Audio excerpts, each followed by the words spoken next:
Hola a todos los que nos acompañan en Cuentos de Viuda. ¿Se imaginan ser despojados de todo, humillados y obligados a cargar con un viejo baúl que todos desprecian, sin saber que justo ahí, entre el polvo y el olvido, se esconde la fortuna más grande que jamás soñaron? Esta historia de una madre viuda y sus dos pequeñas hijas, enfrentadas a la crueldad de una abuela sin corazón, les demostrará que la justicia divina, aunque a veces tarda, llega con una fuerza inquebrantable. Pero antes de sumergirnos en este secreto, me encantaría que nos contaran aquí abajo en los comentarios desde qué rincón del mundo nos están escuchando. Nos llena el alma saber hasta dónde llegan nuestras historias, y si este relato toca su corazón, les pido un pequeño gesto de solidaridad en esta época tan especial. Denle me gusta a este video y suscríbanse al canal. Es gratis, no les cuesta nada, y cada suscripción es un regalo de esperanza que nos ayuda a seguir compartiendo estas narrativas que nos recuerdan el verdadero espíritu de la Navidad. Que la abundancia y las bendiciones de Dios llenen sus vidas y se unen a nuestra comunidad ahora mismo. Su apoyo es nuestra mayor bendición. Ahora sí, busquen un pañuelo, prepárense para la emoción y vamos a comenzar. La casa de piedra gris, con su techo de tejas rojas y un jardín siempre florido, se erguía majestuosa en la colina de Villa Esperanza. Para muchos, era simplemente una de las propiedades más antiguas y respetadas del pueblo. Pero para Clara y sus dos pequeñas, Luna y Sol, gemelas idénticas de 7 años, ese hogar era el eco del amor de Ricardo, su esposo y padre. Recordaban con una mezcla de ternura y dolor cómo Ricardo, un hombre de manos fuertes y sonrisa contagiosa, dedicaba cada tarde a reparar algo en la casa, a plantar un nuevo rosal o a jugar incansablemente con sus hijas en el césped. Ricardo era el pilar de su mundo, un ingeniero agrónomo que había heredado la pasión por la tierra de su propio padre, pero que había elegido la ciencia para mejorarla. Cuando Clara se casó con Ricardo, sabía que también se unía a la familia de doña Griselda, la madre de él. Griselda era una mujer de 50 y tantos años, de mirada fría y palabras cortantes, que nunca había aceptado a Clara. La veía como una intrusa, una joven de origen humilde que no estaba a la altura de su linaje. Griselda vivía en la misma casa, en un ala separada, y su presencia era una sombra constante. Aunque Ricardo intentaba mediar, la tensión era palpable. Griselda se había ganado la confianza de su hijo no con afecto genuino, sino con un control sutil y manipulador, siempre recordándole los sacrificios que había hecho por él. Las niñas, en su inocencia, intentaban acercarse a su abuela, pero la frialdad de Griselda las repelía. Había algo en su mirada, un brillo metálico cuando Ricardo no estaba presente, que asustaba a Luna y hacía que Sol se escondiera detrás de las faldas de su madre. Griselda no odiaba a las niñas abiertamente, simplemente las consideraba una extensión molesta de Clara, bocas adicionales que consumían recursos y atención que, según ella, le pertenecían. El frágil equilibrio de esa familia se rompió de la manera más abrupta y cruel. Ricardo había salido hacía 2 semanas para supervisar un proyecto agrícola en una zona remota de la sierra, donde se rumoreaba que un nuevo tipo de cultivo resistente a la sequía podría revolucionar la región. «Esta es la buena, mis amores», les había dicho antes de subir a su camioneta, cargando sus herramientas y un viejo baúl de madera que usaba para guardar sus muestras y documentos de campo. «Siento que esta vez la tierra nos va a regalar algo grande. Cuando vuelva terminaremos el invernadero y les compraré esos libros de cuentos que tanto quieren». Esa fue la última vez que vieron su sonrisa. La noticia llegó un martes por la tarde, gris y lluvioso, como si el cielo mismo llorara la injusticia que estaba por ocurrir. No fue Ricardo quien regresó en la camioneta, sino un colega con el rostro pálido y el sombrero en la mano. Ricardo había tenido un accidente, un deslizamiento de tierra fatal en un camino de montaña, o quizás el cansancio extremo. Los detalles eran confusos, pero el resultado era definitivo. El corazón grande y bondadoso de Ricardo había dejado de latir. Había logrado regresar hasta el pueblo con sus últimas fuerzas, pero falleció antes de poder decir una sola palabra, antes de poder abrazar a sus hijas y a su esposa una última vez. El funeral fue un evento borroso para Clara, Luna y Sol. Las tres estaban sentadas en primera fila, con vestidos negros que les quedaban un poco grandes, agarradas de la mano tan fuerte que sus nudillos estaban blancos. Sentían un frío que no venía del aire acondicionado de la funeraria, sino de sus propios huesos, un frío de orfandad, de desamparo absoluto. No lloraban a gritos. Su dolor era silencioso, una presión inmensa en el pecho que les impedía respirar con normalidad. Veían a la gente pasar murmurando pésames vacíos, tocándoles la cabeza con lástima. Y allí estaba Griselda, la madre de Ricardo. Lloraba, sí, pero sus lágrimas parecían escénicas, dramáticas. Se desmayó 2 veces frente al ataúd, gritando el nombre de Ricardo con una teatralidad que incomodaba a los vecinos más observadores. «¡Ay, mi Ricardo, me has dejado sola! ¿Qué va a hacer de mí?», gritaba. Pero ni una sola. ¿Ves? En medio de su espectáculo, miró a Clara o a las niñas. Ni una sola vez las abrazó para consolarlas. Su dolor era egoísta, centrado en su propia pérdida, en su propio futuro incierto. Lo peor vino después del entierro. Apenas se cerró la puerta de la casa, dejando fuera a los vecinos y a los curiosos, la máscara de Griselda cayó al suelo con un estruendo sordo. La casa se sentía enorme y vacía sin la risa de Ricardo. Clara y las niñas se refugiaron en su habitación, sentadas en la cama que compartían, abrazadas a las almohadas que aún olían un poco a él. Tenían hambre. No habían comido nada en todo el día, más que un pedazo de pan que una vecina les dio, pero no se atrevían a ir a la cocina. El ambiente en la casa había cambiado. El aire se sentía pesado, cargado de una electricidad negativa que erizaba la piel. Griselda estaba en la sala. Clara y las niñas podían escucharla hablar por teléfono. Su voz ya no era de llanto, era dura, rápida, calculadora. Sí, se murió. Sí, por fin. No, no dejó testamento. Claro que no. Ese hombre no pensaba en papeles. La casa es mía. Por ley soy la madre. Sí, son grandes, pero son de piedra. Vale mucho dinero. No, la viuda y las mocosas están aquí. Ya veré. ¿Qué hago? No puedo mantener parásitos. Al escuchar esa palabra, parásitos, Clara sintió un escalofrío que le recorrió la espalda. Apretó la mano de Luna. «Nos va a correr, mamá», susurró Luna con los ojos llenos de lágrimas contenidas. Clara, tratando de ser la madre fuerte, aunque solo lo fuera por un instante, les acarició el cabello. «No, mis amores, papá hizo esta casa para nosotras. La abuela no puede sacarnos. Ella está triste nada, más». Pero Clara estaba equivocada. La tristeza no tenía nada que ver con lo que estaba ocurriendo en el corazón de aquella mujer. Era pura y simple codicia. Griselda llevaba años esperando tener el control total de los bienes de Ricardo. Odiaba el origen humilde de Clara. Odiaba tener que fingir afecto por unas niñas que no eran de su sangre pura. Ahora que Ricardo no estaba, ya no había necesidad de fingir.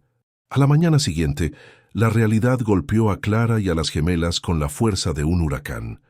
Se levantaron temprano, impulsadas por la costumbre y por el hambre que les rugía en el estómago.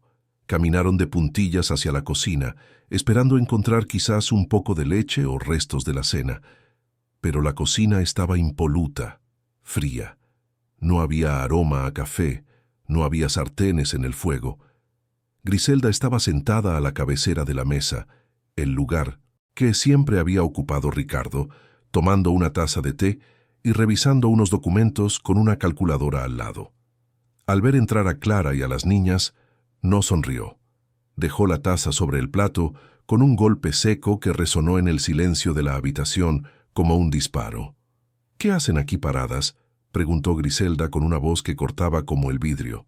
«Tenemos hambre, abuela», dijo Sol con la voz apenas un hilo, bajándola así, cabeza.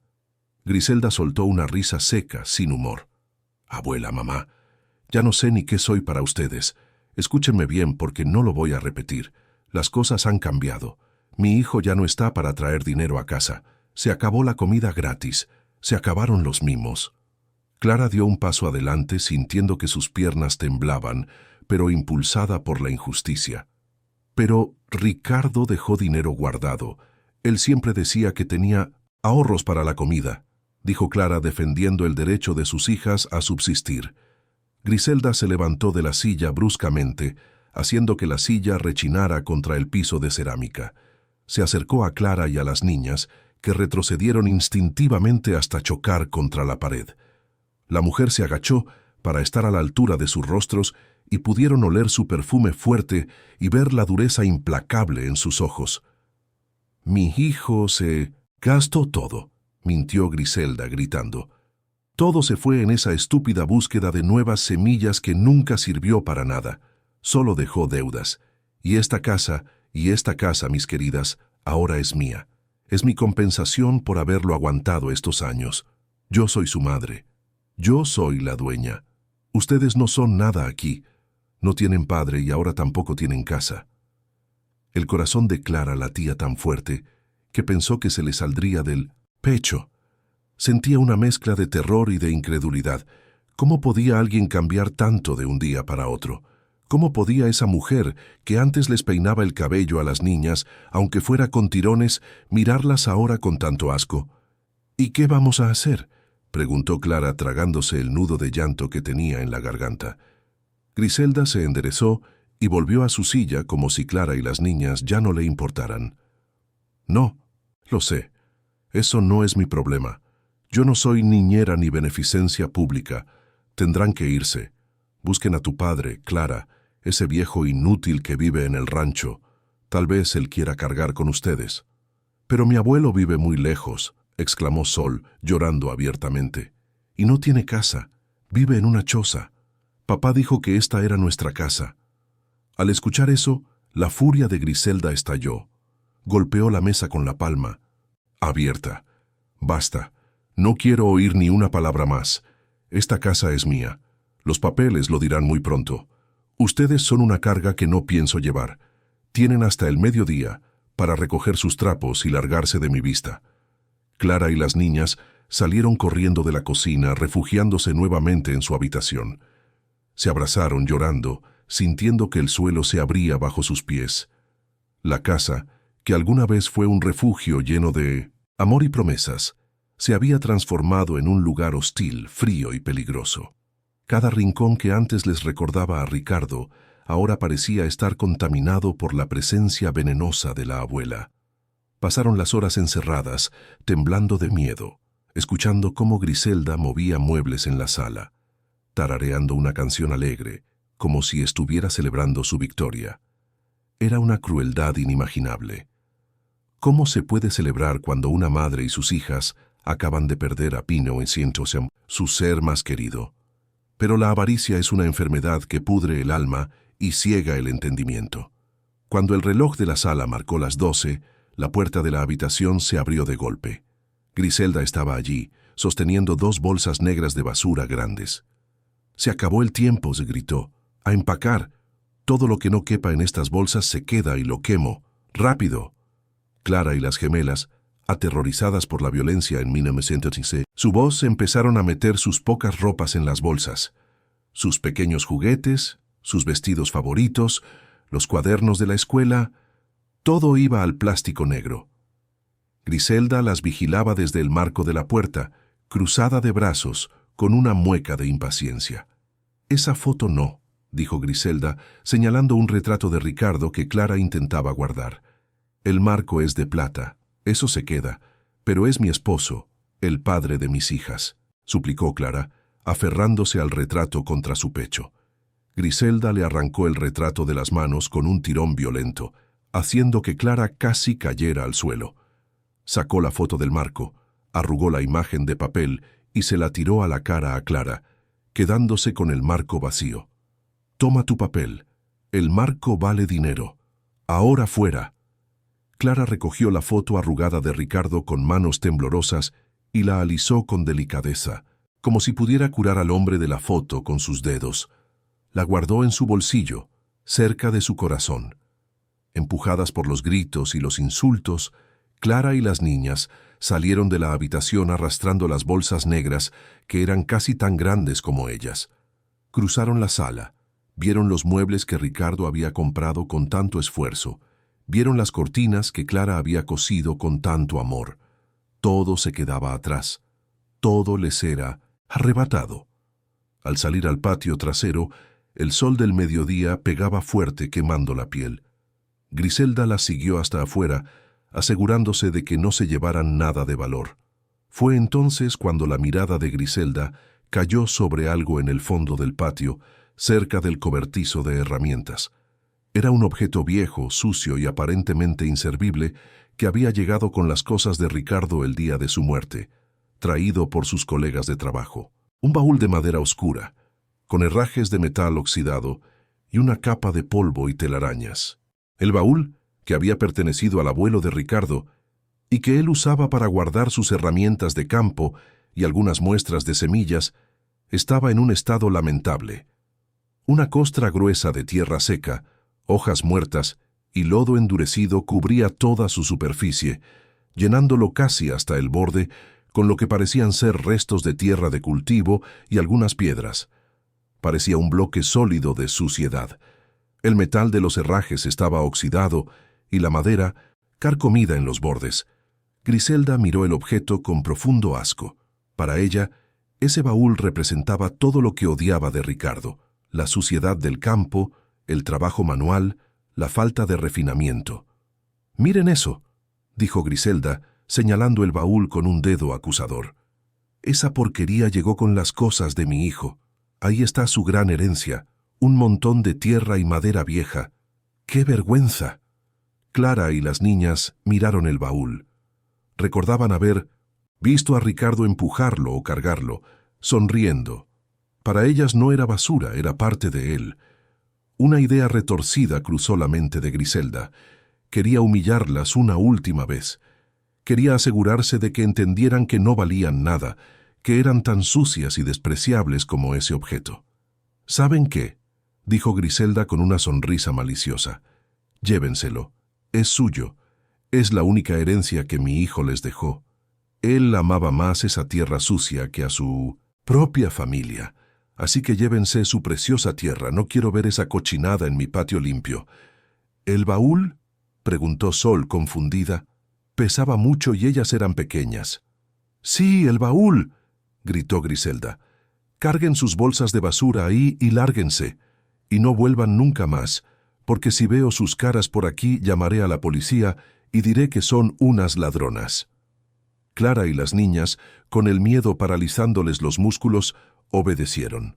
Con gran esfuerzo, levantaron sus bolsas de ropa y las pusieron encima de la tierra seca y dura que llenaba el baúl. Luego, Clara tomó los mangos de metal que estaban ásperos y oxidados. Intentó levantarlo, pero era increíblemente pesado. La tierra seca pesaba como plomo. «¡Empujen!», gritó Griselda desde el porche riéndose. «Así aprenderán lo que es la vida de verdad». Luna y Sol se pusieron al lado de su madre, agarrando los bordes del baúl entre las tres, con las caras rojas por el esfuerzo y las lágrimas corriendo por sus mejillas, mezclándose con el sudor. Lograron levantar la pesada carga. El metal chirrió al girar. un sonido agudo y triste que parecía el lamento del mismo baúl. Paso a paso, empujaron el pesado objeto hacia el portón. Sus brazos delgados dolían, sus piernas flaqueaban. Cada metro era una tortura física, pero el dolor en sus corazones era 1000 veces peor. Estaban siendo expulsadas de su propio hogar, desechadas como basura, obligadas a cargar con los restos sucios del trabajo de Ricardo. Al llegar a la calle de tierra, Griselda les gritó una última vez: «Vayan con tu padre, Clara, y dile que él las mantenga y llévense esa mugre lejos de mi casa de una vez por todas». El portón de metal se cerró tras ellas con un golpe definitivo. ¡Clang! Ese sonido marcó el fin de su infancia feliz. Ahí estaban una madre y 2 niñas de 7 años, solas en el mundo, bajo el sol abrasador, empujando un baúl viejo lleno de tierra seca y bolsas de basura, caminando hacia un destino incierto. La gente del pueblo las miraba pasar desde sus ventanas, algunos con lástima, otros con indiferencia, pero nadie salió a ayudarlas. Nadie se enfrentó a la viuda en la casa de piedra. Clara miró a Luna y Sol. Veía el terror en los ojos de sus hijas. Sabía que no podía derrumbarse. «Vamos, mis amores», dijo Clara, tragándose sus propias lágrimas. «Vamos donde el abuelo Mateo. Papá nos está mirando desde el cielo. Él nos va a ayudar a empujar». Lo que ni Griselda, ni los vecinos, ni siquiera Clara y las niñas sabían, es que ese baúl sucio y viejo, esa basura que Griselda había despreciado con tanta soberbia, contenía un secreto pesado, oculto bajo capas de tierra y olvido. Un secreto que tenía el poder de cambiar sus vidas para siempre si lograban sobrevivir al camino. Griselda creyó que las estaba enviando a la miseria con una carga de tierra inútil, pero el destino es irónico y a veces la verdadera riqueza se esconde donde la gente soberbia se niega a ensuciarse las manos para buscar. El sol del mediodía en aquel pueblo rural no perdonaba. Era un sol blanco, hirviente, que hacía vibrar el aire sobre el asfalto y levantaba columnas de polvo en los caminos de tierra. Clara y las niñas apenas habían recorrido 500 metros desde la casa de piedra que alguna vez fue su hogar, y ya sentían que sus pulmones iban a estallar. El baúl, esa herencia despreciable que la abuela les había lanzado como una burla, pesaba como si llevaran el mundo entero dentro de él. Y es que no era una carga normal. Aquel bloque de mineros y tierra seca, mezclado con piedras de río y la arcilla más densa de la montaña, se había solidificado dentro del recipiente de madera como si fuera concreto. A eso, súmale las 2 bolsas negras con la ropa y los pocos recuerdos que lograron salvar. Para una madre y 2 niñas de 7 años, malnutridas y con el alma rota, mover aquello era una tarea titánica, casi imposible. «Luna, Sol, empujen fuerte», jadeaba Clara con las manos aferradas a los mangos de metal oxidados. Sentía cómo el metal rugoso le lastimaba las palmas, abriendo pequeñas ampollas en su piel tierna. 1, 2, 3, empujen. Sol, que caminaba al lado del baúl intentando ayudar a que no se atorara en las piedras del camino, sollozaba sin consuelo. «Me duele, mamá, me duelen los pies, tengo sed», lloraba la pequeña con el rostro sucio de polvo y lágrimas. «¿Por qué pesa tanto el baúl de papá? ¿Por qué está lleno de tierra?» Clara se detuvo un momento, dejando caer el baúl sobre el suelo polvoriento con un ruido sordo. Se limpió el sudor de la frente con el dorso de la mano. «No sé, Sol», respondió, mirando con rabia y confusión aquel objeto. «La abuela dijo que a papá le gustaba más esta tierra que nosotras. Dijo que esta era nuestra herencia». «¿Papá nos dejó tierra sucia?», preguntó Luna con una inocencia que partía el alma. «Papá nos quería», afirmó Clara, aunque en el fondo la duda sembrada por Griselda empezaba a echar raíces en su corazón herido. Tal vez no tuvo tiempo de limpiarla, o tal vez solo quería que tuviéramos algo suyo, aunque fuera esto. La jornada continuó. El pueblo se extendía a lo largo de una carretera principal antes de desviarse hacia los cerros, donde vivía la gente más humilde, los olvidados, entre ellos el abuelo Mateo. Para llegar allá, Clara y las niñas tenían que atravesar el centro del pueblo, y ese fue su segundo castigo, la vergüenza pública. Pasaron frente a la plaza donde algunas mujeres compraban verduras y hombres mayores jugaban dominó bajo la sombra de los árboles. El arrastre pesado del baúl, arrast, arrast, arrast, llamaba la atención de todos. Las miradas se volvían hacia ellas. Esas no. Son la viuda de Ricardo y sus hijas, susurró una señora con una bolsa de mercado, señalándolas sin disimulo. Sí, pobrecitas. Mira cómo van. Parecen mendigas. Dicen que la Griselda las echó. Esa mujer es una fiera. ¿Y qué llevan ahí? Basura. ¡Qué vergüenza, Dios mío! Las palabras llegaban a los oídos de Clara como latigazos. Sentía el calor de la humillación subiendo por su cuello, enrojeciendo sus orejas. Quería gritarles que no eran mendigas, que esa era su casa, que Ricardo había muerto trabajando para ellas. Pero la garganta se le cerró. Agachó la cabeza, ordenando a sus hijas en voz baja: «No miren a nadie, mis amores. Sigan caminando. No lloren delante de ellos». Nadie se acercó. Nadie les ofreció un vaso de agua. En los pueblos, a veces el miedo a meterse en problemas ajenos es más fuerte que la compasión. O quizás todos sabían del carácter vengativo de Griselda y preferían no buscarse una enemiga. La soledad de Clara y las gemelas era absoluta en medio de la multitud. Dejaron atrás el asfalto y entraron en el camino de terracería que subía hacia el monte. Aquí las casas eran más dispersas, hechas de madera y láminas de zinc. El camino se volvió empinado, lleno de baches y piedras sueltas. Empujar el baúl cuesta arriba se convirtió en un calvario físico extremo. El baúl chocaba contra las piedras y se desviaba violentamente, golpeando los bracitos de Luna y Sol. En un momento crítico, el baúl se atoró en una zanja profunda hecha por la lluvia. «Esperen, mis amores, ayúdenme a levantarlo», gritó Clara. Las tres jalaron, empujaron y forcejearon. La tierra seca dentro del baúl lo hacía pesar como un cadáver. Clara resbaló en la gravilla y cayó de rodillas, raspándose la piel hasta sangrar. «¡Ah!», gritó de dolor y frustración, golpeando el suelo con el puño. «No puedo, no podemos».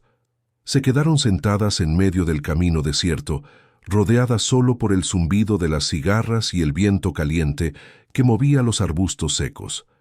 Estaban agotadas, sedientas y solas. Sol se abrazó a su madre y ambas lloraron. Un llanto desgarrador que liberaba todo el miedo acumulado desde la muerte de Ricardo. «Quiero a mi papá, quiero a mi papá», repetía Luna como un mantra doloroso. Fue entonces, en ese momento de rendición total, cuando Clara sintió una fuerza extraña. Miró el baúl. Ahí estaba el objeto, sucio, feo, pesado, pero era de Ricardo. Sus manos habían tocado esos mangos, su sudor había caído sobre esa madera. Clara se puso de pie, secándose las lágrimas con rabia. Se quitó la tierra de las rodillas ensangrentadas. «No nos vamos a quedar aquí a morir, mis amores», dijo con una voz que por primera vez sonaba adulta. «Griselda quiere que nos rindamos, quiere que nos quedemos tiradas como basura. Pero no somos basura, somos la familia de Ricardo, y Ricardo era fuerte. Pero pesa mucho», lloró Sol. «Entonces lo empujaremos centímetro a centímetro, pero llegaremos donde el abuelo. Levántense». Esa determinación, nacida del orgullo y del instinto de supervivencia, las impulsó nuevamente. Tardaron 3 horas más en recorrer lo que un adulto habría hecho en 30 minutos. La tarde comenzó a caer, tiñendo el cielo de naranjas y morados violentos, anunciando una noche oscura en el monte. El miedo a la oscuridad, a los animales del campo y a la soledad les dio el último empujón de energía. A lo lejos, casi mimetizada con la vegetación, vieron la pequeña columna de humo que salía de una chimenea improvisada. Era la choza de Don Mateo. El lugar donde vivía el abuelo no se parecía en nada a la casa que acababan de perder. Era una estructura precaria levantada sobre un pedazo de tierra árida que nadie más quería. Las paredes eran una mezcla de tablas viejas de diferentes colores, pedazos de plástico y láminas oxidadas. El techo estaba reforzado con piedras para que el viento no se lo llevara. No había jardín con flores, solo un patio de tierra barrida donde unas cuantas gallinas flacas picoteaban buscando insectos. Sin embargo, para Clara, Luna y Sol, aquella choza enclenque parecía el palacio más hermoso de la tierra en ese momento, significaba refugio.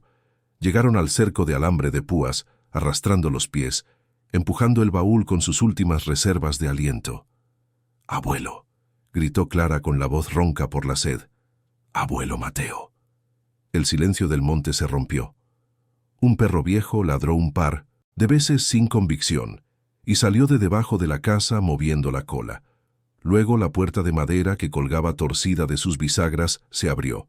Salió un hombre anciano, encorvado por los años y la artritis. Llevaba una camisa remendada 1000 veces y unos pantalones amarrados con una cuerda. Don Mateo tenía el rostro surcado de arrugas profundas como mapas de una vida dura y una barba blanca y desaliñada. Pero sus ojos brillaban con una bondad infinita. Entrecerró los ojos para ver quién lo llamaba en la penumbra del crepúsculo. Al reconocer las siluetas pequeñas, soltó el bastón que llevaba y corrió hacia el portón con una agilidad que parecía imposible para su edad. «Clara, Luna, Sol, mis niñas», gritó, abriendo el portón de alambre con manos temblorosas. Clara y las niñas soltaron el baúl y corrieron hacia él. El choque de los cuerpos fue puro sentimiento. El abuelo cayó de rodillas al suelo para recibirlas, envolviéndolas en sus brazos delgados y huesudos. Olía a humo de leña, a tierra y a vejez, pero era el olor del amor incondicional. «Ay, mis muchachitas santas de mi vida, ¿qué hacen aquí solas? ¿Qué pasó?», preguntaba Mateo besando sus cabezas sucias de polvo, mezclando sus lágrimas con las de ellas. «Griselda nos echó, abuelito», sollozó Sol, aferrándose al cuello del anciano como si fuera un salvavidas. «Nos quitó la casa. Dijo que éramos parásitos».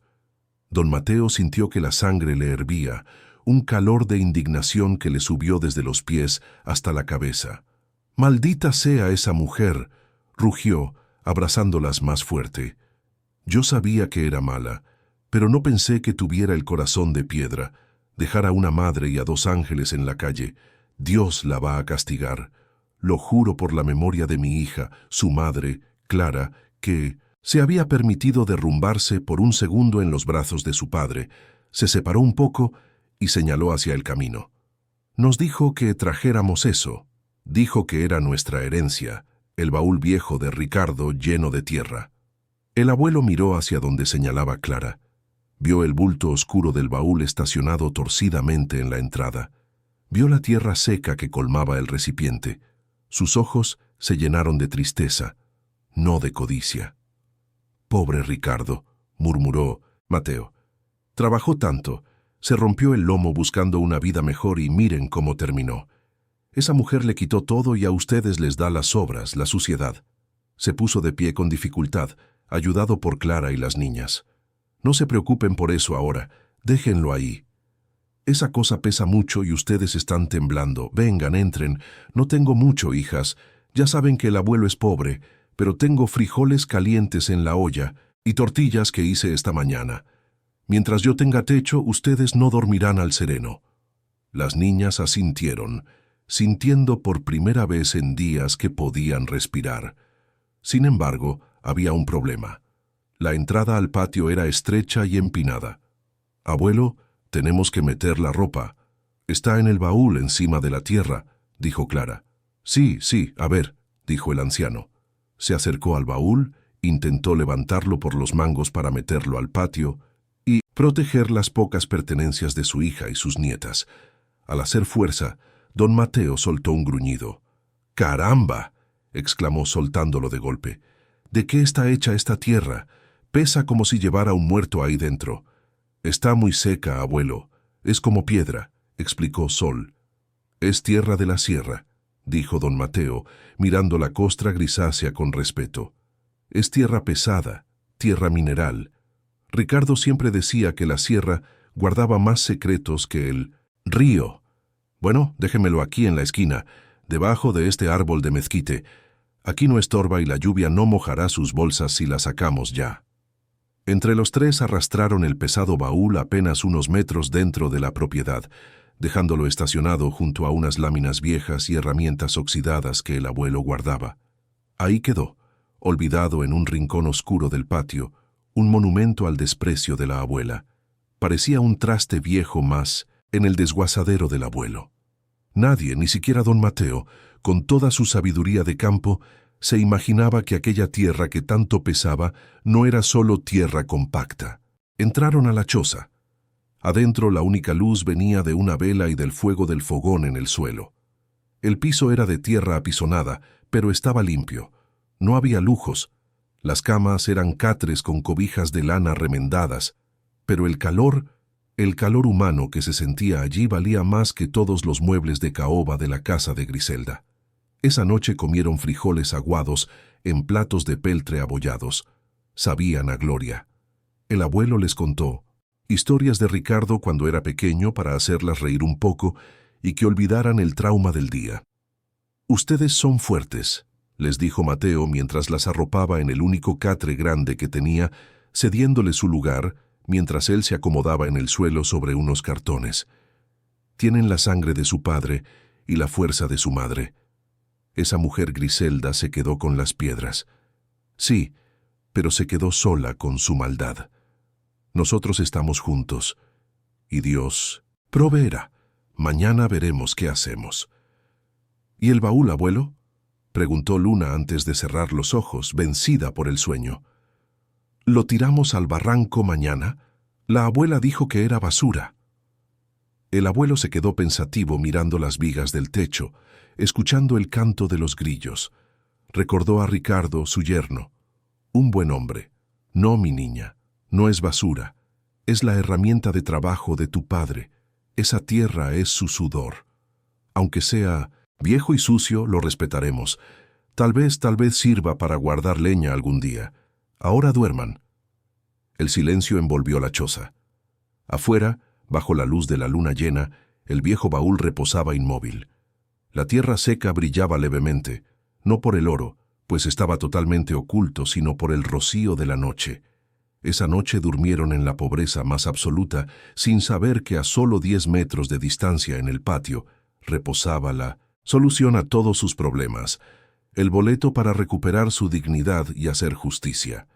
Pero el destino es sabio y sabe esperar el momento perfecto. Antes de descubrir el tesoro, Clara y sus hijas tendrían que demostrar que incluso en la miseria tenían algo que Griselda nunca tendría: ganas de salir adelante con trabajo honrado. Al día siguiente, el hambre volvería a atacar y esa necesidad las llevaría a tomar una decisión: limpiar para trabajar, y al limpiar todo cambiaría. La primera mañana en la choza de don Mateo amaneció con un frío que calaba los huesos. El viento del cerro se colaba por las rendijas de las tablas mal clavadas, silbando una canción triste que despertó a Clara antes de que saliera el sol. Al abrir los ojos no vio las cortinas rosadas de su antigua habitación, ni sintió la calidez de su edredón de plumas. Vio el techo de lámina oscura, manchado de hollín, y sintió los cuerpos huesudos de sus hijas, acurrucadas contra ella buscando calor. El abuelo ya no estaba en su jergón de cartón en el suelo. Desde afuera se escuchaba el sonido rítmico de un hacha vieja golpeando madera seca. «Toc, toc, toc». Clara se levantó con cuidado para no despertar a Luna y Sol. El estómago le gruñó ferozmente. La cena de la noche anterior, aquellos frijoles aguados pero llenos de amor, ya se habían consumido. Caminó descalza sobre la tierra apisonada hasta la puerta. Allí estaba don Mateo cortando unas ramas secas para alimentar el fogón. «Buenos días, mi niña», dijo el abuelo al verla, intentando sonreír, aunque el cansancio en sus ojos era evidente. «¿Dormiste bien?» «Tengo frío, abuelo, y hambre», respondió Clara con esa sinceridad brutal que da el sufrimiento. El rostro de don Mateo se ensombreció por un segundo, una nube de dolor pasando por su mirada. Dejó el hacha y se limpió las manos en su pantalón desgastado. «Ven, hija, el fuego ya va a calentar y vamos a ver qué encontramos para desayunar. La realidad de la pobreza golpeó fuerte ese día y los siguientes. La despensa de don Mateo no era mágica, era finita. Un poco de maíz, un frasco con manteca, sal y unos cuantos chiles secos. Eso era todo. El abuelo hacía milagros. Tortillas con sal para el desayuno, sopa de tortilla con agua para la comida. Pero al tercer día la situación se volvió crítica. Sol, que era más pequeña y frágil, estaba sentada en un tronco en el patio sin ganas de jugar. Estaba pálida. «Mamá, me duele la cabeza», se quejó la pequeña. «Quiero leche, quiero pan dulce». Don Mateo escuchó esto desde adentro de la choza. Clara lo vio revisar sus bolsillos, sacó 2 monedas de cobre y una pelusa. Nada más. No. Había dinero, absolutamente nada. El abuelo miró al cielo como pidiendo una explicación a Dios y luego salió con una determinación fingida. «Niñas», llamó con voz alegre, «hoy tengo que ir al pueblo a hacer unos negocios. Un amigo me debe un dinero. Ustedes quédense aquí. No salgan del cerco. Cuiden la casa». Clara sabía, con esa intuición prematura que da el sufrimiento, que el abuelo mentía. No tenía negocios. Iba a pedir. Iba a ver si a alguien le regalaba algo o si conseguía una changa cargando bultos a su edad, con esa espalda que le dolía a cada paso. Don Mateo regresó al atardecer. Traía una bolsa pequeña con 3 panes duros y un par de huevos. Caminaba más encorvado que de costumbre. Sus negocios habían sido barrer el frente de una tienda a cambio de esas sobras. Esa noche, mientras cenaban huevo con migajas de pan, don Mateo no comió. Empujó su plato hacia el centro, dividiendo su porción entre Clara y las niñas. «Coman, mis reinas, yo comí en el pueblo. Doña Rosa, la de la tienda, me dio un tamal grandote. Estoy llenísimo», dijo, dándose palmadas en el estómago plano y vacío. Clara lo miró fijamente. Veía cómo al abuelo le temblaban las manos al servirles agua. Veía cómo tragaba saliva cuando el olor del huevo llegaba a su nariz. Sabía que no había comido ningún tamal. Se estaba sacrificando por ellas. Estaba muriendo de hambre lentamente para que ellas pudieran vivir un día más. Un nudo de fuego subió por la garganta de Clara. Dejó de masticar. Se sintió culpable. Culpable de ser una boca más, como decía la malvada Griselda. Pero no era culpa de ellas, era la injusticia de la vida. Esa noche, mientras el abuelo roncaba por el cansancio, o tal vez por la debilidad, Clara despertó a Luna y Sol. «Luna, Sol», susurró, «despierten». «¿Qué pasa?», dijo la pequeña adormilada. «El abuelo no comió nada hoy», mintió. «Tiene hambre. Y si sigue así, se va a enfermar. Y si se enferma, nos quedaremos solas de verdad». Sol abrió los ojos grandes en la oscuridad. El miedo a perder a su última protección la espabiló de golpe. «¿Qué hacemos, mamá? Somos chiquitas. No podemos trabajar en la sierra como papá». Clara se quedó pensando, mirando por la rendija de la pared hacia el patio iluminado por la luna. Su mirada se posó en las hierbas silvestres que crecían cerca del barranco, más allá del cerco. «Papá nos enseñó a sembrar, ¿recuerdan?», dijo Clara recordando los días felices cuando tenían jardín. «Él decía que la tierra devuelve lo que le das. El abuelo tiene tierra, pero está seca aquí en el patio. Pero allá abajo, cerca del arroyo, la tierra es negra y buena». «¿Y qué?», preguntó Luna. «Si traemos esa tierra negra aquí arriba, podemos sembrar. Vi que el abuelo tiene unas semillas de rábanos y cilantro guardadas en un frasco viejo.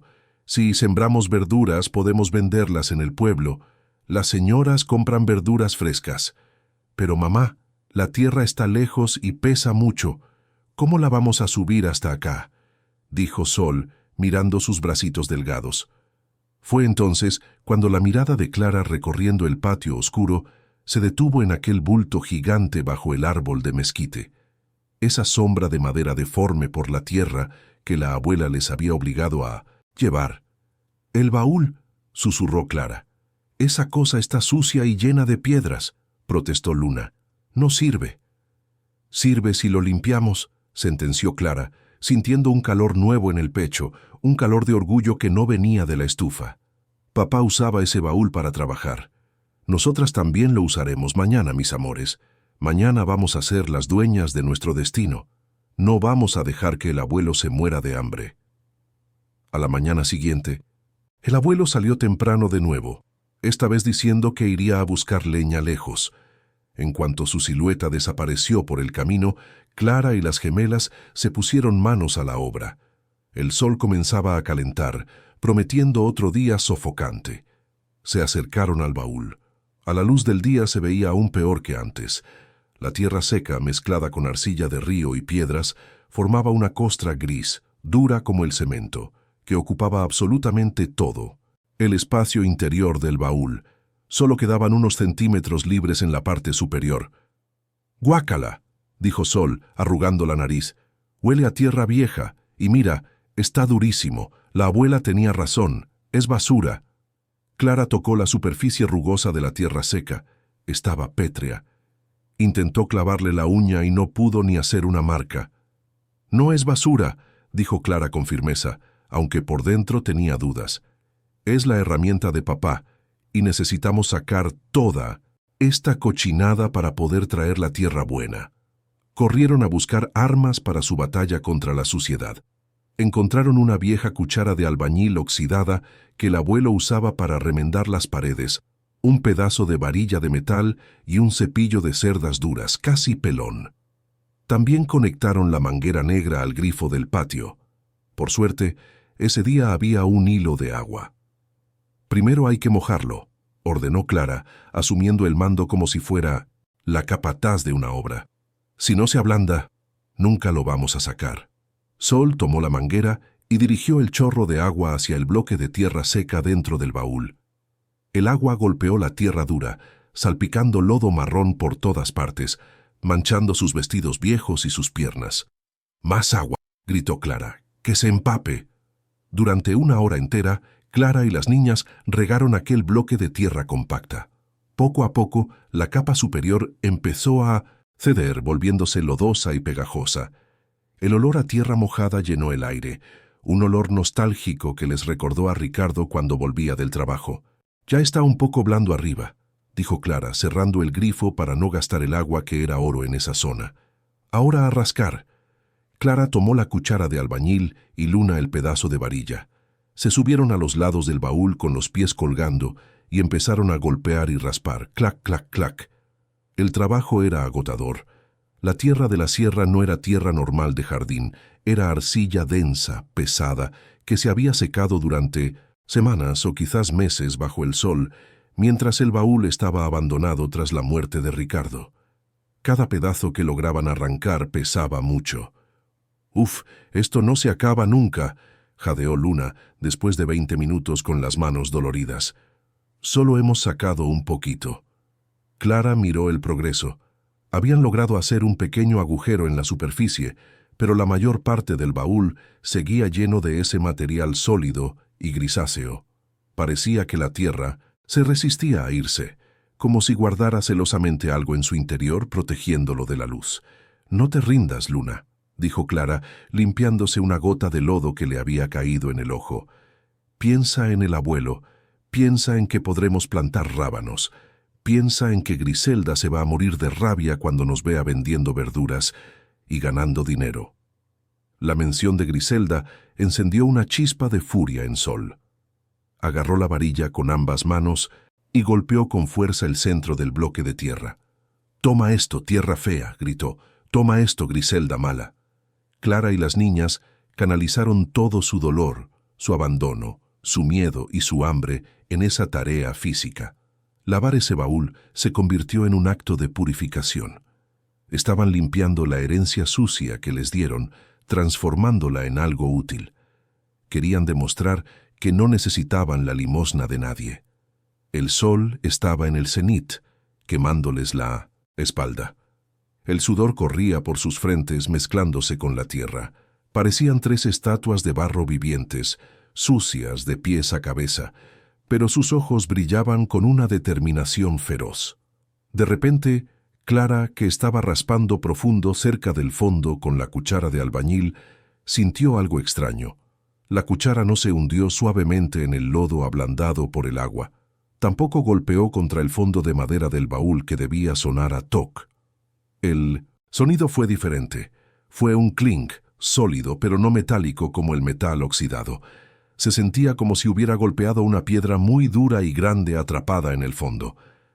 «Hay una piedra atorada aquí», dijo Clara frustrada, tratando de hacer palanca con la cuchara. «Ay, qué duro, Sol, échale agua justo aquí».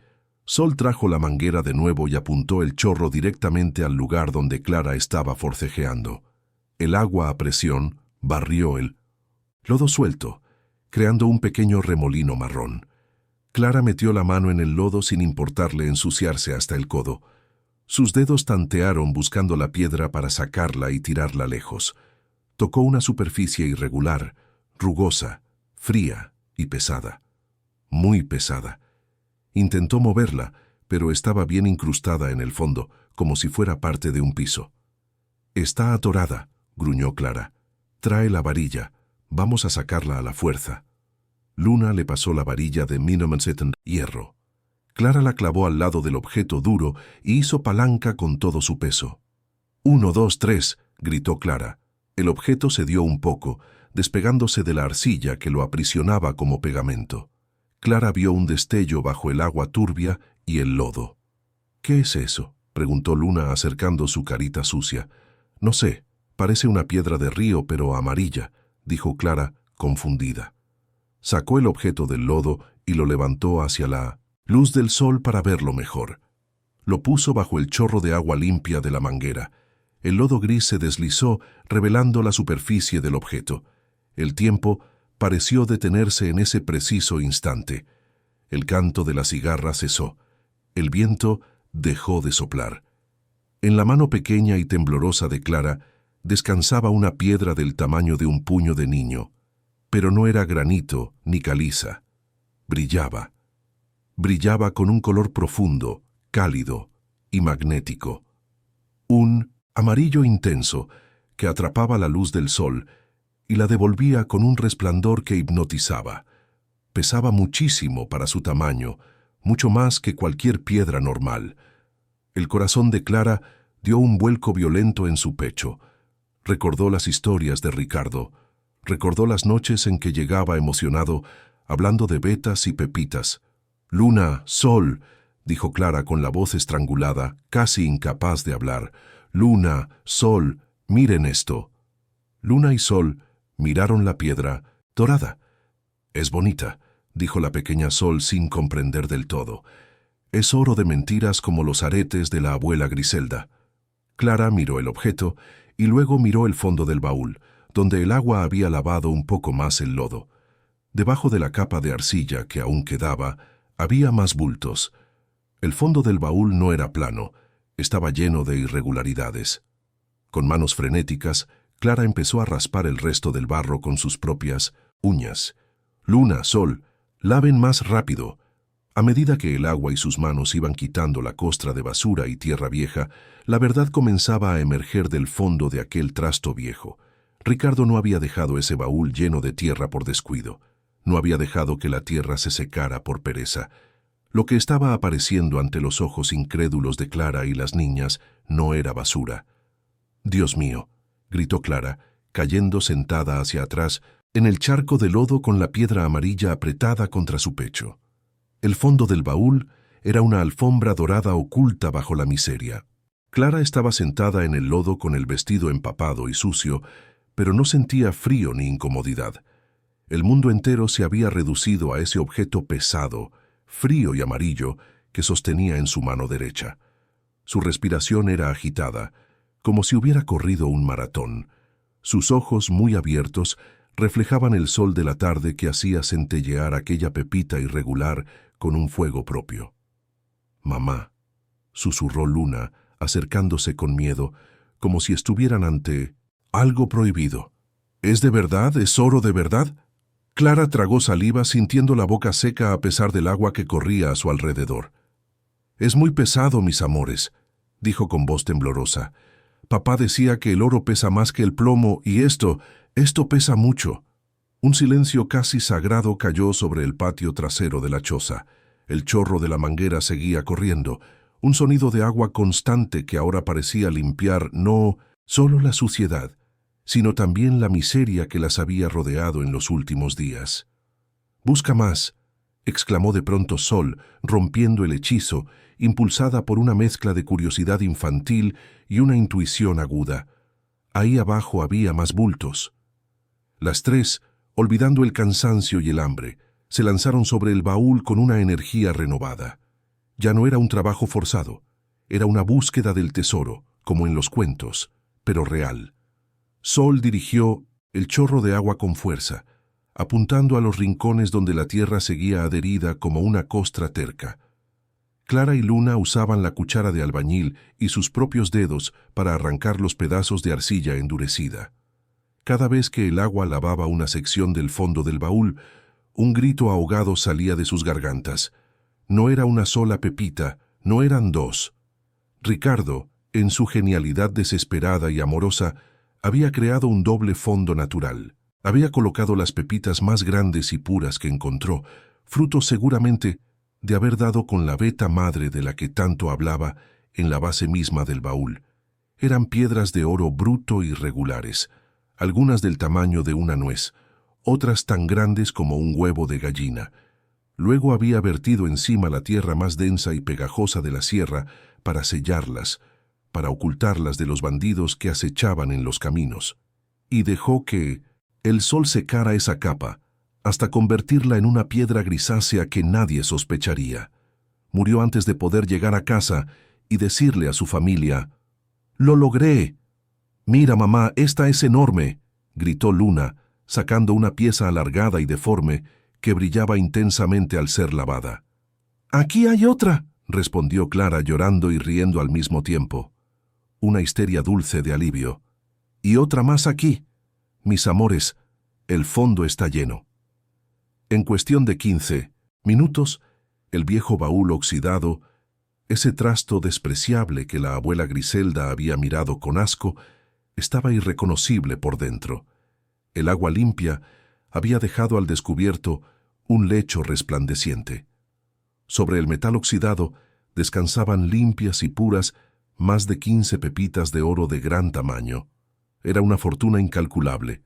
Era suficiente oro, no solo para comprar comida, sino para comprar la casa de piedra 10 veces, para comprar el pueblo entero si quisieran. Clara y las niñas se quedaron mirando el espectáculo deslumbradas. El contraste era brutal, el baúl viejo y oxidado por fuera y por dentro, un tesoro digno de reyes. En ese momento, el sonido de la puerta del cerco abriéndose las sobresaltó. Don Mateo había vuelto. El anciano entraba arrastrando los pies, más cansado que nunca. Su día había sido humillante. Había recorrido el pueblo intentando vender unos manojos de leña que recogió en el camino, pero la gente indiferente le había cerrado las puertas. Solo traía una pequeña bolsa de arroz que el cura de la iglesia le había regalado por lástima. Venía con el corazón roto, pensando en cómo miraría a los ojos a su hija y a sus nietas y les diría que otra vez no había carne, ni leche, ni dulces. Escuchó el agua correr y las voces agitadas de Clara y las niñas en el patio trasero. El pánico se apoderó de él. ¿Se habrían lastimado? ¿Habría entrado algún animal? «Clara, Luna, Sol», gritó soltando la bolsa de arroz y corriendo hacia atrás con el corazón en la boca, olvidando el dolor de sus rodillas. «¿Qué pasa? ¿Están bien?», preguntó buscándolas con la mirada. Las vio allí junto al baúl. Estaban empapadas, sucias de lodo de pies a cabeza, pero estaban sonriendo. No, no solo sonreían, sus rostros tenían una luz extraña, radiante. Clara se volvió hacia su padre. En 1900 sus manos sostenía 2 de las piedras más grandes. «Papá», dijo Clara con voz suave, «mira lo que nos dejó Ricardo». Don Mateo frunció el ceño, confundido. Se acercó lentamente, temiendo que el hambre estuviera haciendo alucinar a su hija y a sus nietas. Miró las manos de Clara. Vio las piedras amarillas. Al principio, su cerebro viejo y cansado se negó a procesar la información. Pensó que eran piedras pintadas o pirita, el oro de los tontos. pero luego se acercó al baúl. Al asomarse al borde y ver el interior lavado donde el sol de la tarde pegaba de lleno en el metal precioso acumulado, don Mateo sintió que el mundo giraba violentamente a su alrededor. Sus piernas flaquearon. El bastón cayó de su mano. Se tuvo que agarrar del borde oxidado del baúl para no desplomarse al suelo.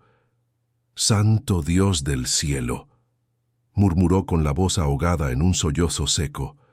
«Santísima Virgen». Extendió una mano, temblorosa, una mano llena de callos y venas hinchadas, y tocó una de las pepitas. Era fría y pesada, era real, era oro puro, oro de alta ley del que ya no se encuentra. «Ricardo», susurró el anciano, mirando al cielo con los ojos llenos de lágrimas. «Hijo mío, tú sabías lo que traías. Tú lo encontraste, al final lo encontraste». Don Mateo comprendió todo en un instante. Comprendió el peso absurdo del baúl que casi le rompe, la espalda el día anterior. Comprendió por qué Ricardo lo traía atado con tanto cuidado. No era basura, era el futuro de su esposa y sus hijas. Ricardo había ocultado su hallazgo para protegerlas, y la ironía suprema era que su propia madre, cegada por la maldad y el asco hacia lo sucio, había regalado voluntariamente la fortuna que tanto codiciaba. El anciano se dejó caer de rodillas en el barro sin importarle sus pantalones. Abrazó a Clara y a las dos niñas y lloró. Pero esta vez no era un llanto de dolor ni de impotencia, era un llanto de alivio tan profundo, tan visceral, que sacudía todo su cuerpo. «Abuelo, no llores», decía Sol asustada, acariciando la cabeza blanca del anciano. «¿Es malo? ¿Hicimos algo malo?» Don Mateo levantó la cabeza y su rostro, bañado en lágrimas, estaba iluminado por una sonrisa que le quitó 20 años de encima. «No, mis amores, no es malo, es un milagro. Dios ha visto nuestra injusticia», rió el abuelo. Una risa que sonaba a gloria. «Esto es oro, mis amores, oro de verdad. Su padre trabajó hasta el último aliento para dejarles esto. Ya no habrá más hambre. Nunca más. Nunca más tendremos que pedir limosna». Tomó un puñado de pepitas y las besó, y luego besó las manos sucias de su hija y sus nietas. «Somos ricos, abuelo», saltó Luna, contagiada por la emoción. «¿Podemos comprar la casa de vuelta?» El rostro de don Mateo cambió de expresión. La euforia dio paso a una seriedad repentina. La sabiduría de sus años se impuso. Sabía que tener oro en un lugar tan pobre y desprotegido era peligroso. Si alguien se enteraba, si la gente mala o peor, la misma Griselda, supiera lo que había en ese baúl, sus vidas correrían peligro. Se levantó rápidamente, limpiándose las lágrimas con la manga. «Escúchenme bien las 3», dijo con voz firme y grave, agarrándolas por los hombros.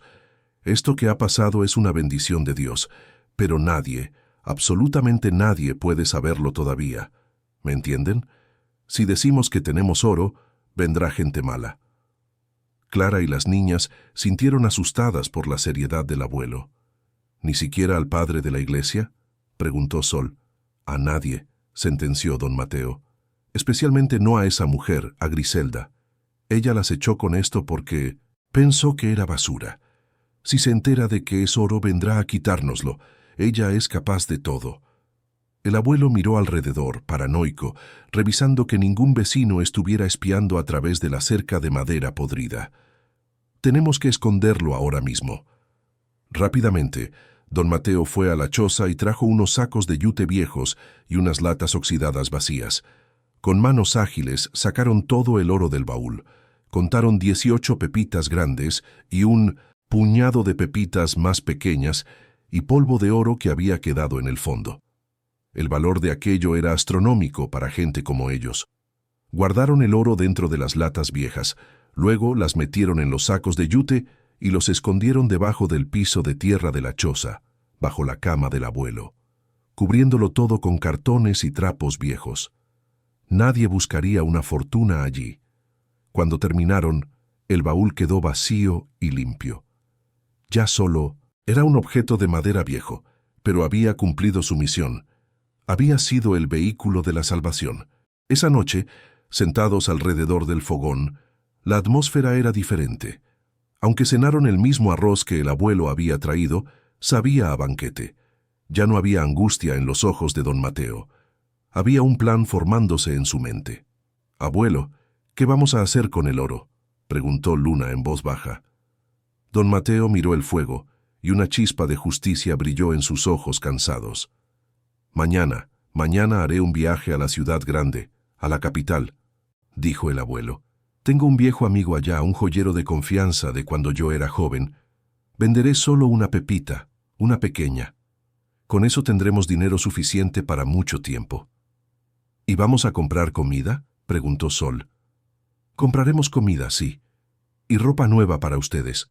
Vestidos hermosos como princesas», dijo el abuelo sonriendo. «Pero lo más importante no es eso.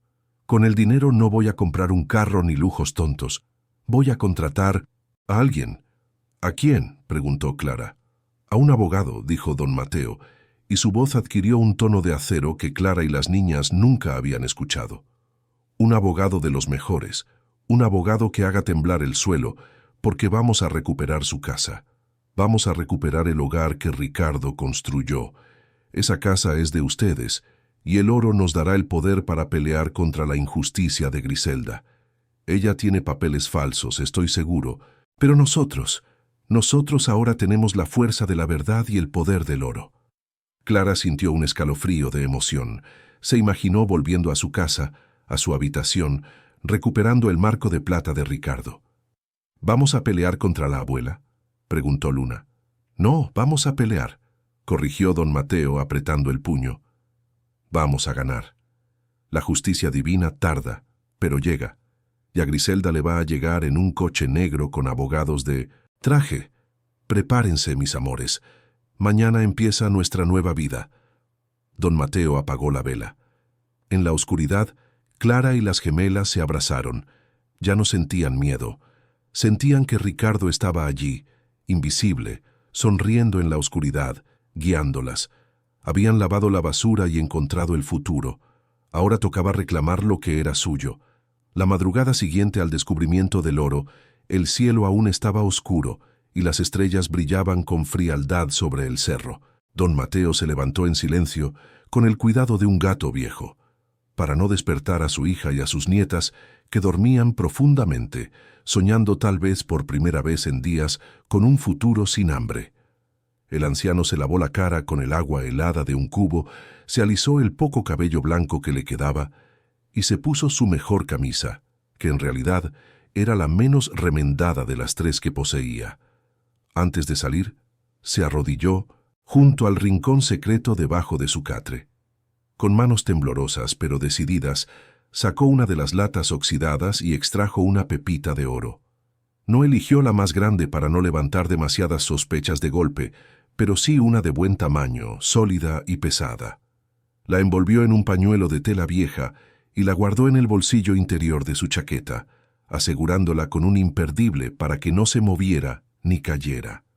Sentía el peso contra su pecho, justo sobre su corazón, bombeando esperanza en cada latido. Escribió una nota con letra temblorosa en un pedazo de papel de estraza y la dejó junto a la almohada de Clara. «Fui a la ciudad. No tengan miedo. Vuelvo antes de que caiga el sol. Cierren bien la puerta y no le abran a nadie. Las ama el abuelo». Salió de la choza respirando el aire fresco de la mañana. Caminó hasta la carretera principal y esperó el viejo autobús que conectaba el pueblo con la capital del estado. Cuando el autobús llegó, el conductor lo miró con desdén al ver sus pantalones desgastados y sus botas llenas de tierra. «El pasaje son 50 pesos, abuelo, y no fío», dijo el chófer sin saludar. Don Mateo sacó las últimas monedas que le quedaban, literalmente todo su capital líquido, y pagó el boleto. Se sentó en la última fila, ignorando las miradas de lástima de los otros pasajeros. «Si supieran», pensó Mateo, acariciando el bulto en su pecho, «si supieran que este viejo cansado lleva encima el rescate de una familia entera». El viaje duró 3 horas. Al llegar a la ciudad grande, el ruido de los claxones, la gente corriendo y los edificios altos marearon un poco a don Mateo.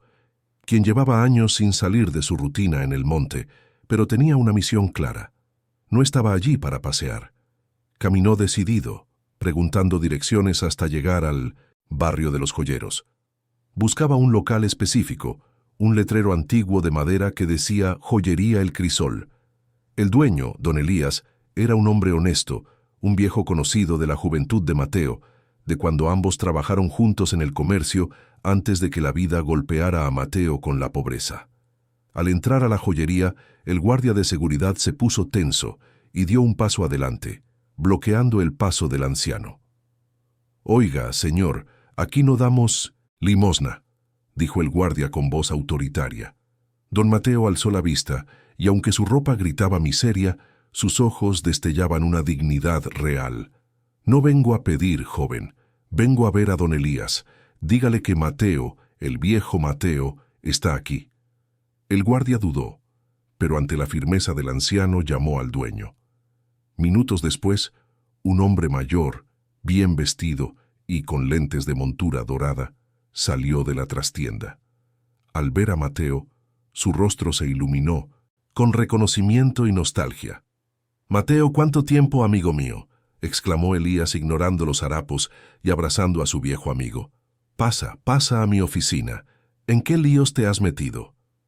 Ya en la privacidad de la oficina, con un café caliente enfrente, Mateo fue directo al grano. Sin decir muchas palabras, sacó el pañuelo del bolsillo, desprendió el imperdible y puso la pepita de oro sobre el escritorio de cristal. Clink. El sonido fue pesado y contundente. Elías se ajustó los lentes, tomó la piedra y la examinó bajo la luz de una lámpara especial. Luego sacó una lupa y unos líquidos para probar la pureza.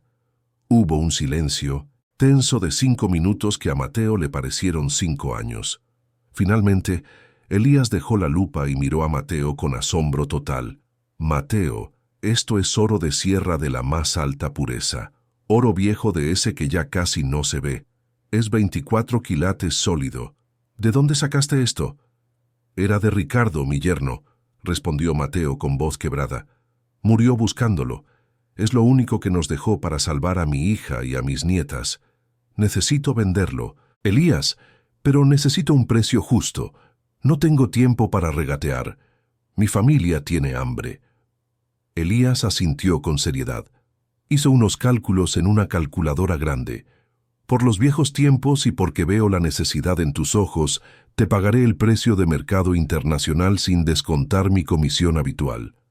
Elías abrió una caja fuerte y comenzó a contar billetes, fajas de billetes, 50,000, 100,000.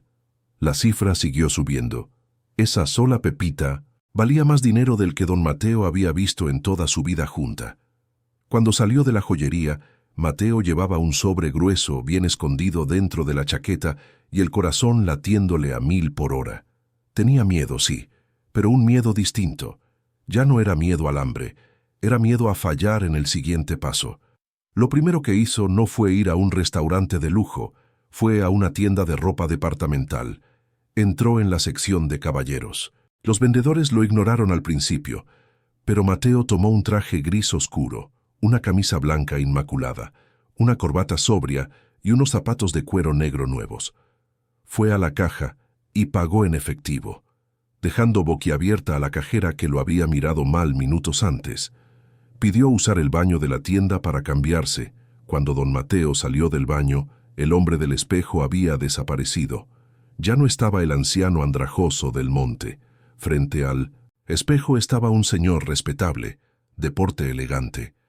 El traje le quedaba un poco holgado por lo delgado que estaba, pero le daba una presencia de autoridad indiscutible. Don Mateo se arregló la corbata, se miró a los ojos y se dijo: «Ahora sí, vamos a la guerra». Después fue a la sección de niños. Compró vestidos hermosos, uno rosa y uno azul, calcetas nuevas, zapatos de charol y 2 muñecas grandes que olían a vainilla. También compró una bolsa grande de pollo rostizado, pan, leche, jugos y frutas. Cargado con las bolsas y vestido como un abogado, tomó un taxi de vuelta al pueblo. Ya no iría en autobús. El tiempo apremiaba, pero antes de regresar con Clara y las niñas, Hizo una parada crucial. Le pidió al taxista que lo llevara a la zona más exclusiva de la capital, donde están los edificios de cristal.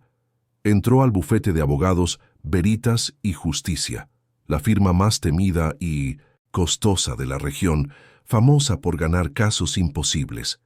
La recepcionista, una joven muy maquillada, lo miró.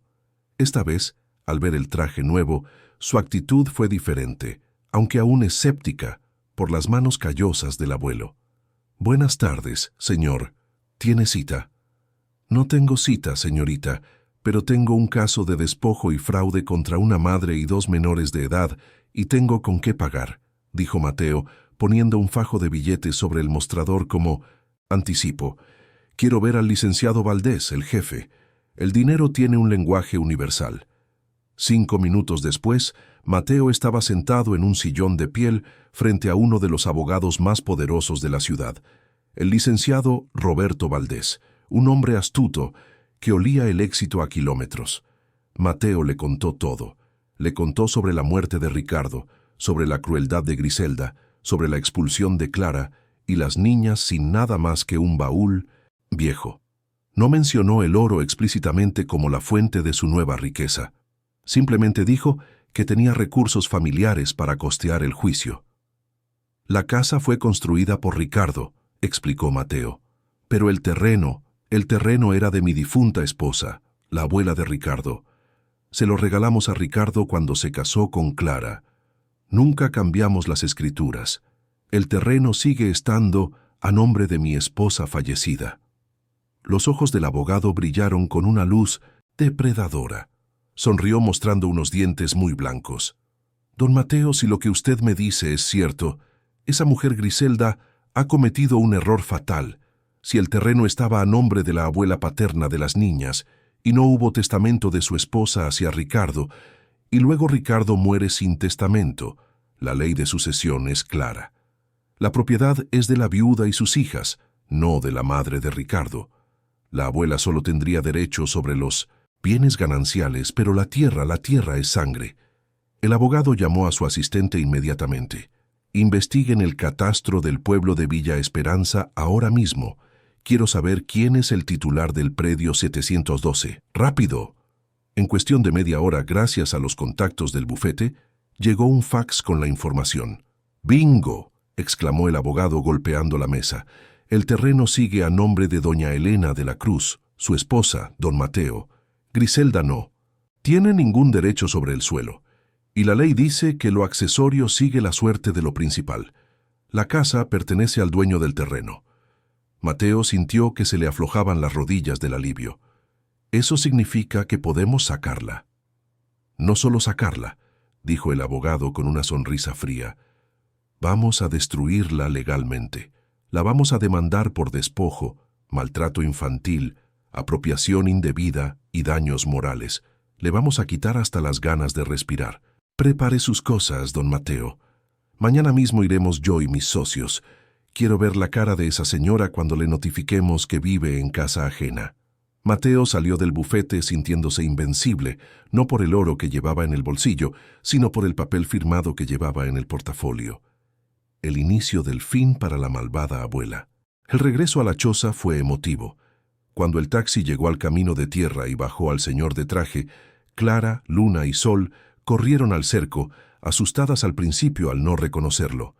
«Mis amores, soy yo», gritó Mateo, abriendo los brazos. «Abuelo», preguntó Sol incrédula. «Te ves muy guapo, pareces un presidente». Esa tarde hubo fiesta en la choza miserable.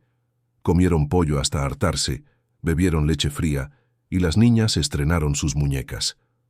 Mateo les puso los vestidos, nuevos y aunque estaban en un piso de tierra, parecían verdaderas princesas.